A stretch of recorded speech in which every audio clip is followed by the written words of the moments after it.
Welcome back. Pannied up, camping setup complete. I think, at least for this trip, vindicated with my decision to go lightweight just for ease of use. Small sleeping bag, tiny tent, waterproof bag there, all attached to the rear rack. Can you believe there's a waterproof bag that's full of stuff? Sleeping bag and tent, all combined into that tiny little spot. 2 panniers, and yes, it's June. But that is my heavy-duty winter jacket because the weather at best is iffy. Here's the plan. Over my 2-day mini odyssey, I'm going to head down 3.5 hours south to the south coast of England to a place called Studland. From there, I need to find a campsite, camp over somewhere close to a little corner of Studland near where a ferry will take me tomorrow morning over to Sandbanks. But this is what makes, for me, this trip so interesting. Turns it into something exciting, into something that I've wanted to do for a very, very long time. The area that I'm going to be going is the area where T.E. Lawrence of Arabia, spent much of his time. The world-famous, world-renowned traveller, adventurer, and hero. My journey really will start properly in 3.5 hours' time when I reach the house where he spent much of his time. After that, I'm going to ride over and see if I can find the road, the exact point where Lawrence of Arabia crashed his Brough Superior motorbike. And if I'm successful in finding that, I'm then going to go to the small church, which is his final resting point. I've wanted to do this for a very long time. Of course, I've left everything to the last minute. 3.5 hours ride. I think I'm only going to stop for fuel, nothing else at all, because I must make it to and find Lawrence of Arabia's house as a first point of call.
I made it. Apologies if I slip down this slope, but behind me, that is T.E. Lawrence of Arabia's final house. In today's terms, modern day terms, T. Lawrence, otherwise known as Lawrence of Arabia, would be known of or thought of as a superstar. But he was a real life hero. Born in 1888, he went to Oxford University. After completing university, he went out to be an archaeologist in the Middle East.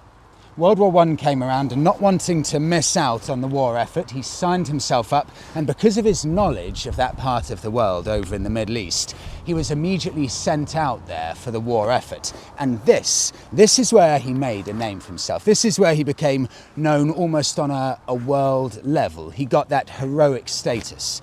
In 1916, there was an Arab revolt, and T.E. Lawrence of Arabia, was instrumental in that success. When he came back to England, he wrote a book about all of his experiences and adventures out there. It was a huge success, and this really got his name and his story out to a wider audience. The house behind me is his house, and you can just see a glimpse of it through the trees. Even more excitingly than the house itself, just behind that tree there's a garage, and he built that garage specifically for his selection of 7 Brough Superior motorcycles. Probably the best thing I can do to pinpoint exactly how big an impact Lawrence of Arabia had on certainly the Middle East, but the world in general, and how long-lasting his appeal is the 1962 film named after the man himself, Lawrence of Arabia, and specifically focused on the 1916 Arab uprising. That film got 10 Oscars, or that film got 10 Oscar nominations, and it won 7 of them, and it's widely regarded as one of the best films ever made. I'll show you the garage.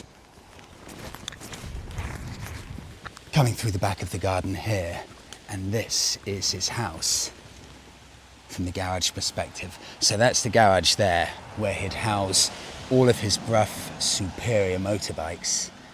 And this is the place where he spent the last 12 years of his life. You can see just a very simple little cottage, but he specifically picked it out because he just loved it.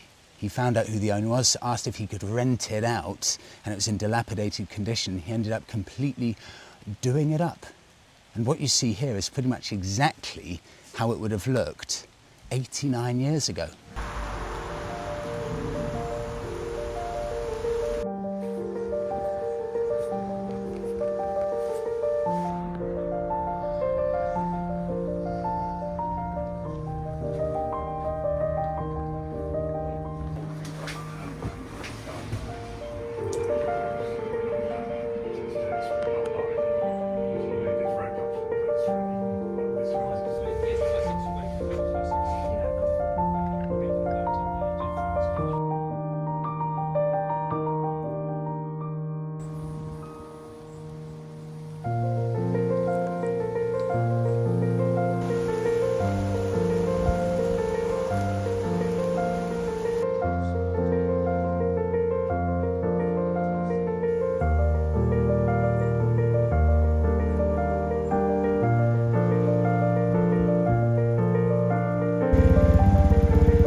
Okay, I've pulled over to wait through a little bit of this rain. I was riding along and I realised so stupidly, all of my camping gear, including my sleeping bag, were on the outside of this waterproof bag. And of course, a sleeping bag isn't waterproof and it's completely soaked through. So I know that tonight I'm going to be sleeping in a 100% sodden sleeping bag. That's very annoying. I don't think the camera will pick this up because it's a bit out of shot. But I've got here on my left and right signs saying Bovington training area, military training area, keep out, no unauthorised access. So this is all, around me here, this is all military land. And T. Lawrence's house is no more than a 20-minute walk in that direction. So this is, I'm guessing, exactly why he picked this cottage to live in, because it's either a short motorcycle ride home on his Brough Superior, or it's a lovely walk home. It's incredible to think that in that little unassuming cottage lived a man whose actions were so heroic in the Arab revolt in World War I that a Hollywood blockbuster film was made about him. And they called the film after his name, or his given name, Lawrence of Arabia. It's phenomenal. The amount of things that T. Lawrence must have seen, the adventures he'd have had, and to think he ended up in this quiet little part of England. It's incredible. When I'm on road trips or travelling in general, Readly is one of my essential must-have apps. Readly gives you access to thousands of magazine and newspaper titles just in the palm of your hand. It's especially useful for travelling because, for example, if I leave the UK and go to a foreign country on a trip, I still have access to all of my favourite titles here in the Readly app, regardless of where I am in the world. And on days like today, where there's little to no signal, I can still read all of my favourite titles because you can download any magazine, any newspaper that you want, so you can read it offline. So this morning, for example, I downloaded some of my favourite titles that you can see here in the download section. And even better than that, or on top of that, what you can do, I love this. If I click on saved articles, here you can see some of the articles that I've saved. So any articles that I have an interest in, I just click save and they're right here. So you can see this is an article on Elvis Presley and a number of his lost Triumph motorbikes that Triumph motorcycles themselves are trying to pinpoint and locate. And it's just the ease of use of everything here. It makes it a complete joy to use. It has been for a few years now one of my must-have apps, and I really don't travel without it. So if you are interested in giving Readly a try, if you click on the link in the written description, and I think it will pop up on the screen here, you can have 2 months free subscription and you can cancel at any time. I spent the past hour driving up and down different roads looking for the site where T. Lawrence crashed his Brough Superior. No luck at all. So what I'm going to do is head down this road to the church where I think he should be buried.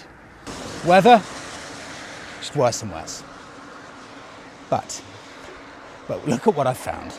Looks like a TVR graveyard. I'll grab the camera and show you this. This is definitely the place TVRs go to die. There's no saving any of these. I mean, have a look at this. I remember racing this car, the TVR Cerebra, I think it is, on Gran Turismo, and it's just parked up. In fact, I was about to say parked on top of another car, but it's parked up and lifted, by the look of things, clean off its chassis. It's incredible to think such stunning cars as these maybe can't be saved even when they're in one piece like that is. A couple more chassis there, one piled up on top of the other, and I think this is a working business because it's got a closed sign there, and then there's oh, look at that. Wow. An old TV piled up with toy cars, documents. Whoa. And dusty old headlamps.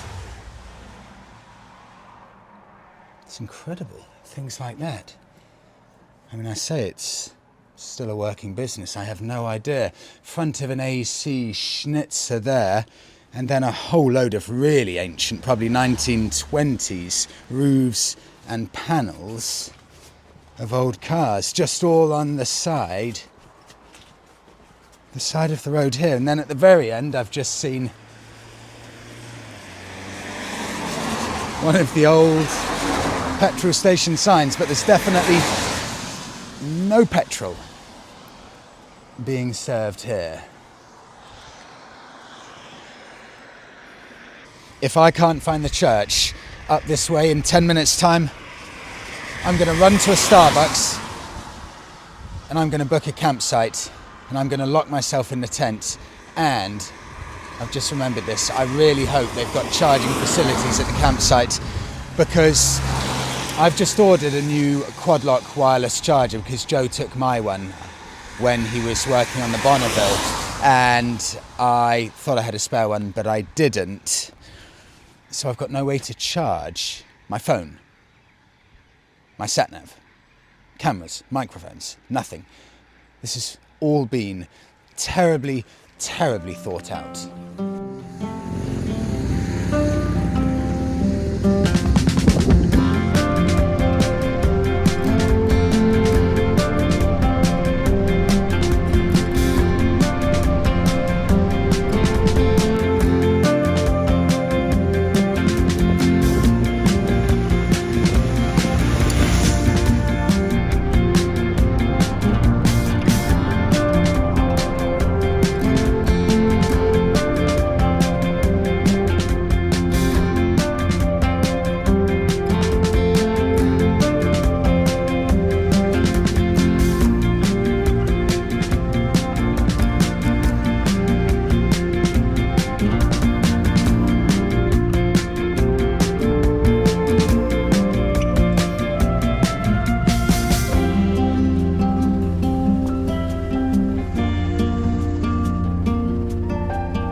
Found it.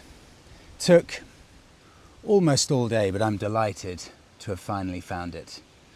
They said that when he crashed his Bruff Superior in the lanes no more than 5 miles from here, he was probably doing about 100 miles an hour. And the reason he crashed, he was coming up to the crest of a hill and there were two children cycling their bicycles on the other side in a blind spot. As soon as he came up to the crest of a hill, he saw these two children and swerved off the road to avoid them. But this was, of course, at a time before any rider protection, so no helmets, nothing at all. And unfortunately, he did die 7 days later. But he had a very, very definite passion, not just for motorcycles, but cars in general. He had 7 Bruff Superior motorcycles. And he was very good friends with the founder of Bruff, George Bruff. They were 2 years apart in age. And every single one of T.E. Lawrence's Bruff motorbikes, he named George 1, George 2, George 3, George 4, 5, 6, and 7. I was reading up on T. Lawrence a couple of days ago. There are stories of him racing Rolls Royces through deserts at 60 miles an hour. And on top of that, the things that he would have accomplished in World War I and beyond, all of the heroics. And he's got, just like his house, a very, very low-key grave. Nothing ostentatious or out there flash at all. In fact, for his funeral, I saw at the church just opposite, it said that well-wishers and people who wanted to see his funeral were requested to stay away on the day. He sounded like, in his personal life, quite a low-key kind of character. What a life.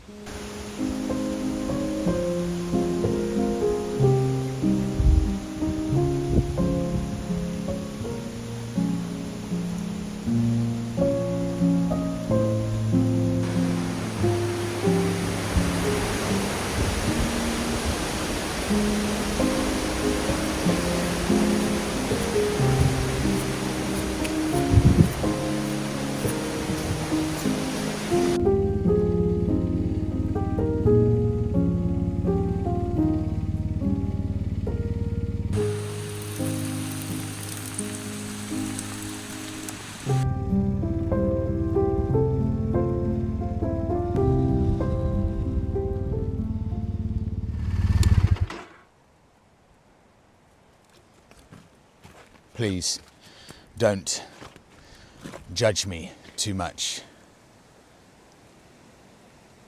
I've booked somewhere that's not a campsite. I've booked a hut. I can't do it. I can't camp. It's so cold. It's been raining for the past probably 5 hours. And I've been riding now for about 40 minutes trying to find a log cabin in the woods. I wanted to stop off at a supermarket to get some food. I couldn't find any supermarkets. Oh,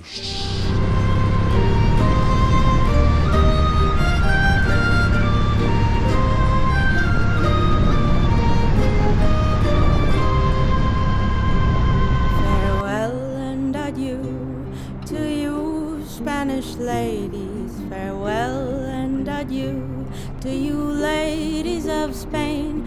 For we've received orders to sail for old England, but we hope in a short time to see you again. We'll rent and we'll roar like true British sailors. We'll rant and we'll roar all along the salt seas until we strike soundings in the channel of old England. From Newsham to Scilly, 'tis 35 leagues. We haul our ship to with a wind from southwest, boys. We haul our ship to deep soundings to take. 'Twas 45 fathoms with a wide sandy bottom, so we scored our main yard and up channel did make.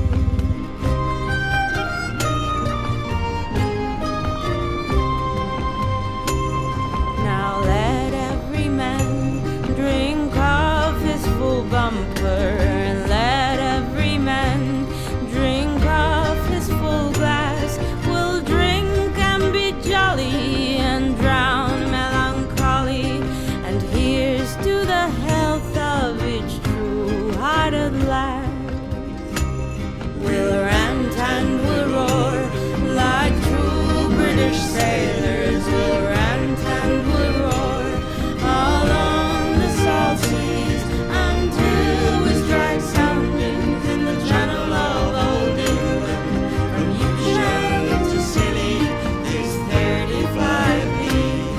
We'll rant and we'll roar like true British sailors. We'll rant and we'll roar all along the salt seas until we strike soundings in the channel of old England.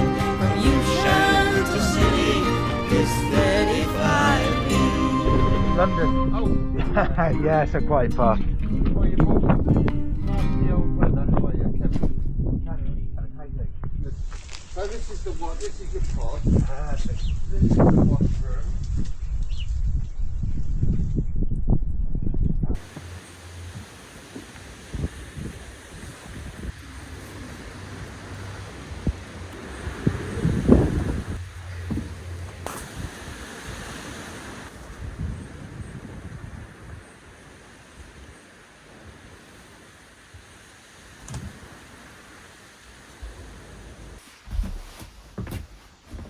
Apologies for that.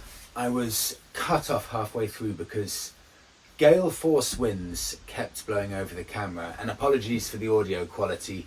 That's because water ingress means I can't use a microphone at the moment, so I just have to hope that that clears out. I didn't manage to find anywhere to eat apart from a pub 25 minutes away, riding away. This place really is genuinely in the middle of nowhere, and I just couldn't face doing a 1 hour round trip to a pub to get some food, so I'll just have to accept. Breakfast was the only meal of the day, but I know how things work. In the morning, when I've had a good night's sleep and I'm warm and everything's dried out, I will feel ready for adventure again. First time camping in a while, it's been a complete failure. Actually, even for my low expectations, this has been a bigger failure than I expected. And we'll wrap it up there. Thank you so much, everyone, for watching. Have a brilliant day, and I will see you bright and early. That's not true, it won't be bright and early, but I'll see you tomorrow morning for day 2 of the road trip.